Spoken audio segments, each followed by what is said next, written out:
अस्सलाम वालेकुम वरहमतुल्लाहि वबरकातुहू।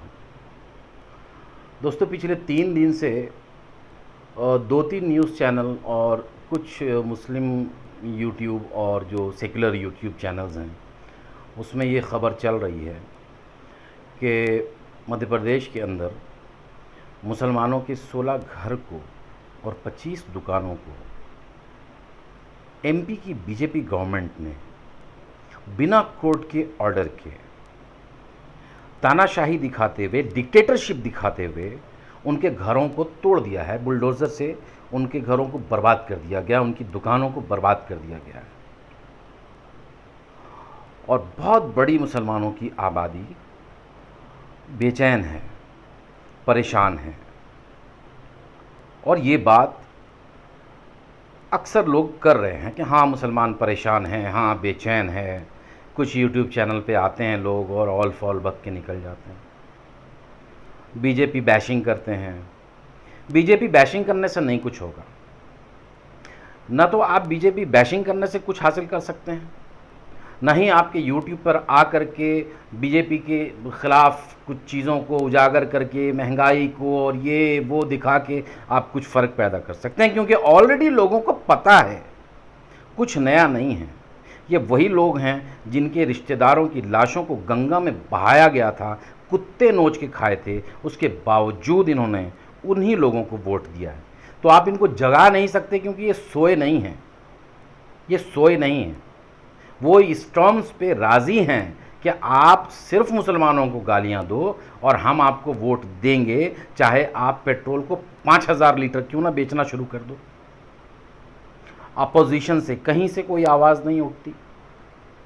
कांग्रेस आई इतनी बड़ी पार्टी है, सदियों से मुसलमानों का वोट लेती रही है, लेकिन कांग्रेस आई एमपी में कहीं पर भी कोई जुलूस लेकर के नहीं निकली कि भाई ये घर जो तुमने तोड़ा है, ये घर क्यों तोड़ा है और किसके ऑर्डर से तोड़ा है। कोई अपोजिशन आपके साथ में नहीं है।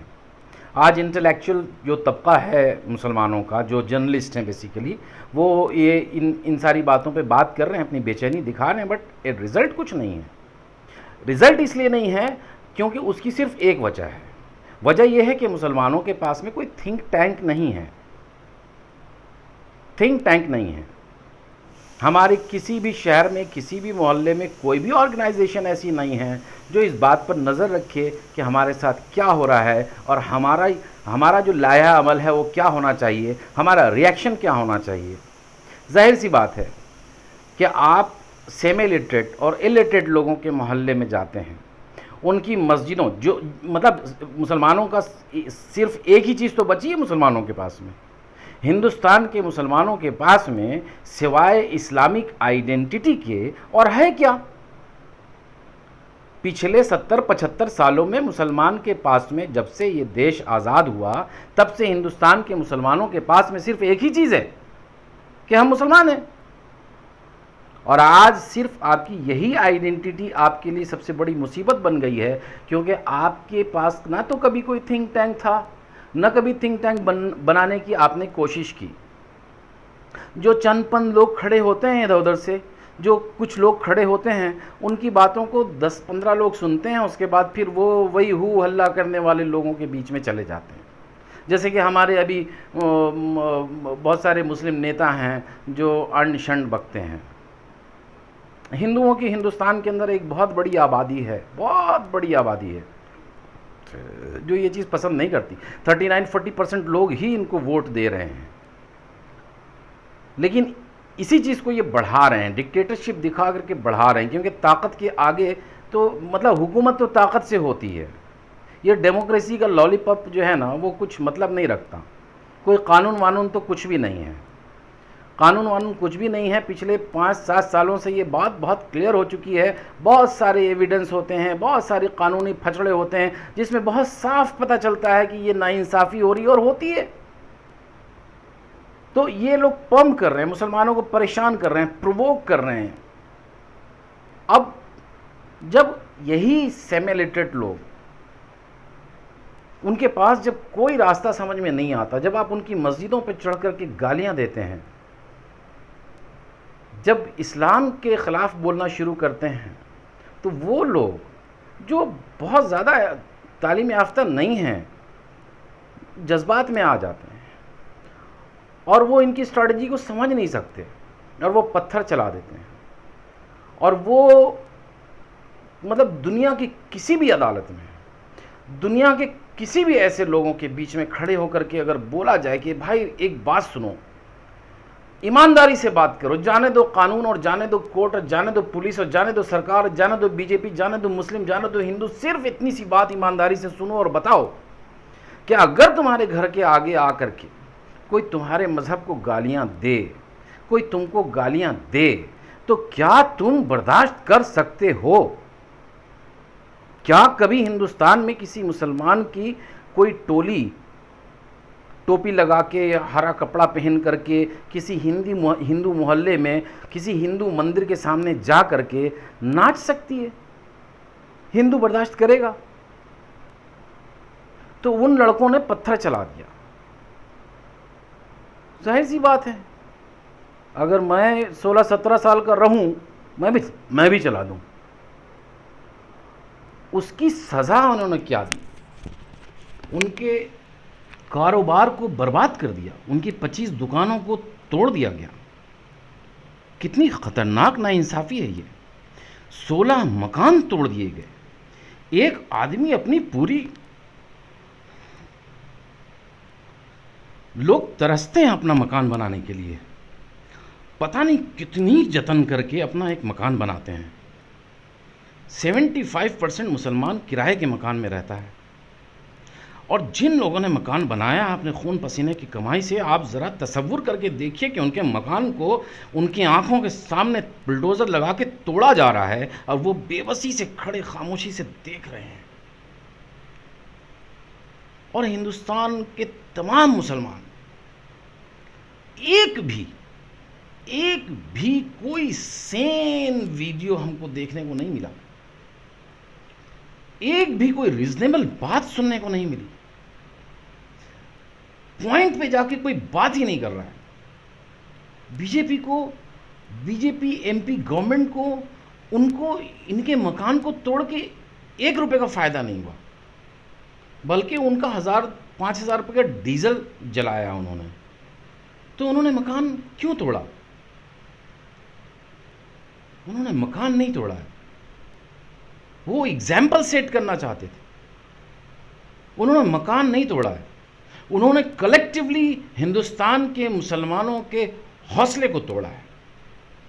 क्या अगर हम तुम्हारे मोहल्ले के अंदर आकर के नंगा नाच नाचें तो तुम्हारे पास एक ही ऑप्शन है कि तुम खामोशी से बर्दाश्त करो, क्योंकि ये हमारा वोट बैंक है, क्योंकि इन बंदरों को हमने ये इजाज़त दी है कि तुम ये नाच गाना करो और इसीलिए ये भूखे मर रहे हैं लेकिन नाच रहे हैं, और आपको खामोशी से बर्दाश्त करना होगा।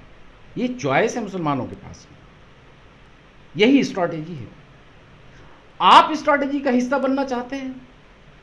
सवाल ये होना चाहिए, हिंदुस्तान के मुसलमानों को खड़े होकर के आज ये सोचना चाहिए कि क्या आप इस स्ट्रैटेजी का हिस्सा बनना चाहते हैं, या फिर इस गवर्नमेंट को ये मैसेज देना चाहते हैं कि जुल्म के खिलाफ जो लोग खड़े हो रहे हैं, हिंदुस्तान का हर मुसलमान उनके साथ होगा।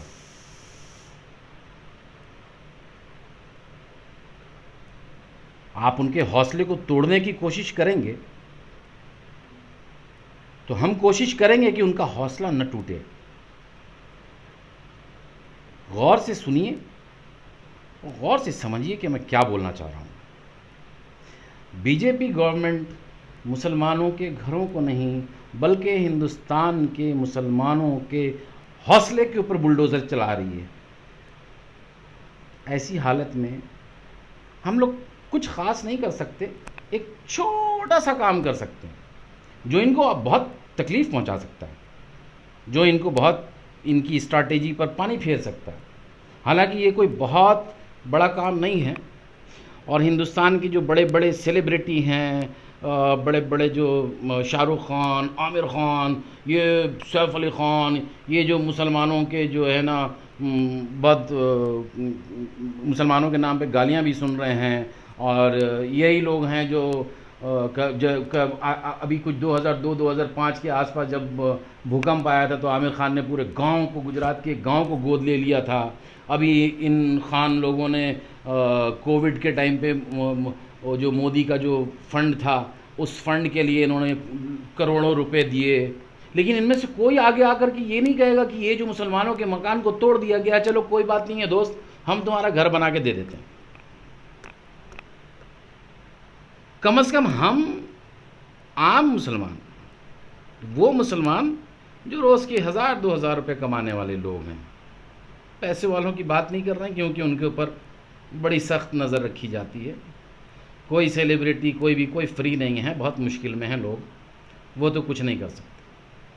वो मुसलमान जो बिल्कुल आज़ाद हैं, जो किसी किस्म के क्राइम में कभी भी इन्वॉल्व नहीं हुए हैं, जिनका कोई काला धंधा नहीं है, जिन पर गवर्नमेंट आकर के टेटुआ पकड़ के खड़ी नहीं हो सकती है, उन लोगों से मैं अपील कर रहा हूँ, प्लीज़ मैं ये मैसेज देना चाहता हूँ इस बीजेपी गवर्नमेंट को और इन गुंडों को, ये जो सरकारी वर्दी पहने हुए गुंडे हैं इनको, ये जो जुल्म करने वाले जो एडमिनिस्ट्रेशन हैं उनको एक सिंपल मैसेज देना चाहता हूँ कि आपने जिन लोगों के घरों को तोड़ा है, हम उनके घरों को बनाएंगे और ये कोई क्राइम नहीं होगा। हम और आप मिलके अगर चाहें तो उन 16 लोगों को मकान बनाकर दे सकते हैं और उन 25 लोगों को उनकी दुकानें बना के दे सकते हैं, ताकि हिंदुस्तान में बाकी मुसलमानों के सामने ये एग्ज़ाम्पल सेट हो कि दोस्त हम कुछ कर सकते हो चाहे न कर सकते हो, लेकिन अपने 100, 50, 20 हज़ार, 2,000, 5,000, 50,000 रुपये लगा करके तुम्हारे साथ खड़े ज़रूर हो सकते हैं। अभी इतना करने की आपको इजाज़त है, इतना आपको करने से गवर्नमेंट नहीं रोकेगी, इतना आपको करने से कोई सरकार आकर के नहीं रोकेगी, बीजेपी गवर्नमेंट भी आकर के आपको नहीं रोकेगी कि आप इनको घर क्यों बना के दे रहे हो। और बलि का बकरा मैं बनने को तैयार हूँ, मैं पूरी जिम्मेदारी लेता हूँ, मैं उनके घरों को बनाना चाहता हूँ, लेकिन मैं बहुत मामूली एक छोटा सा थिएटर आर्टिस्ट हूँ, डबिंग आर्टिस्ट हूँ, टेलीविज़न सीरियल में अपनी आवाज़ देता हूँ, एक फ़िल्म में मैंने काम किया है, टेलीविज़न सीरियल में मैंने काम किया, छोड़ दिया मैंने उन काम को, अब मैं सिर्फ एक डबिंग आर्टिस्ट हूँ।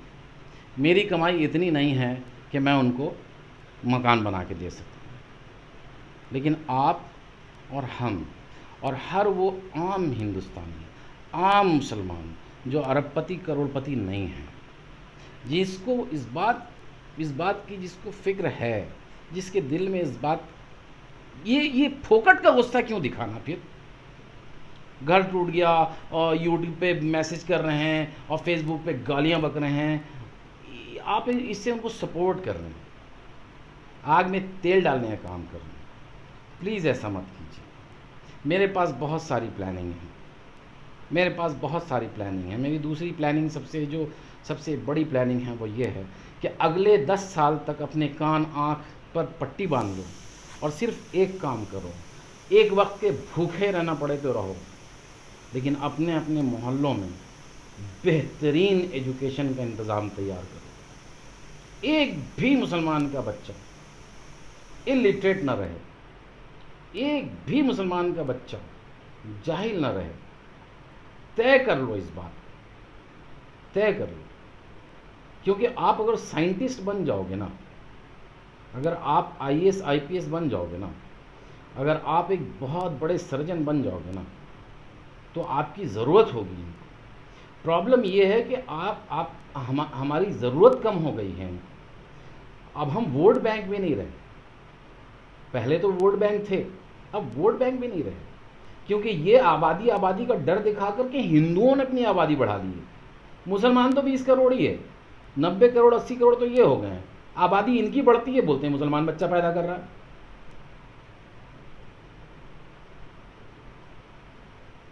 सोचिए ज़रा और अपना मसीहा खुद बनिए।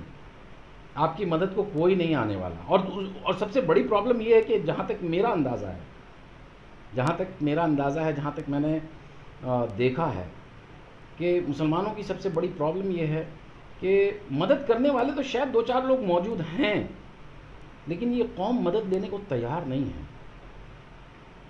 कोई किसी की सुन नहीं रहा है। हम अपने मोहल्ले से एक अच्छा लीडर पैदा नहीं कर सकते। कितने प्रोफेसर हमारे पास हैं, कितने डॉक्टर हमारे पास हैं, कितने टीचर हमारे पास हैं। हमारे मोहल्लों में जो स्कूल है उसका क्या स्टैंडर्ड है, वहाँ पढ़ के बच्चा क्या बनेगा, क्या कर रहे हैं हम लोग।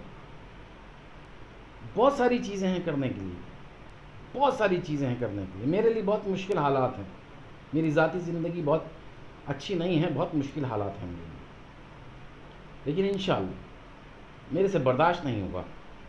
कुछ तो करना चाहिए, और कुछ करने के नाम पे सबसे पहला काम जो है वो यही है कि हम लोग ये अहद करें कि उन लोगों को 16 मकान और 25 दुकान बना कर देंगे।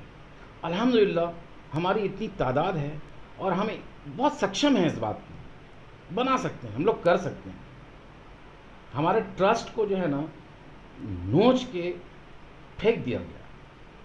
हमको जो सबसे पहली चीज़ की ज़रूरत है वो ये है कि एतमाद बहाल करना होगा,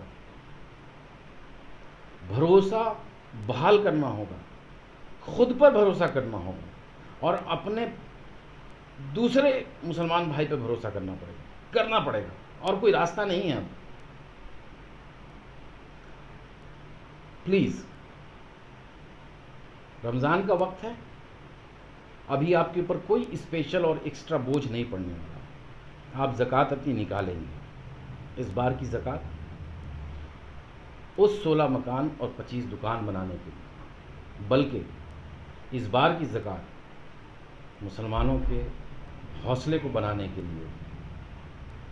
मैं नीचे डिस्क्रिप्शन में अकाउंट डिटेल डाल दूँ, प्लीज़ जो लोग सहमत हैं आगे आइए।